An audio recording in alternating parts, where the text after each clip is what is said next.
Tense moments. A car was hit by a train at a railroad crossing.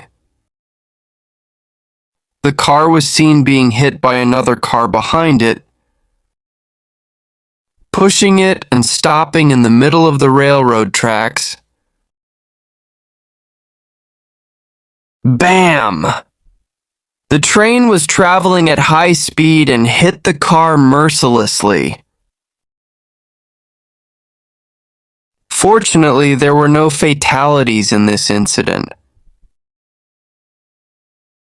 But this incident is an important reminder. Always be careful when driving. Safety is always number one.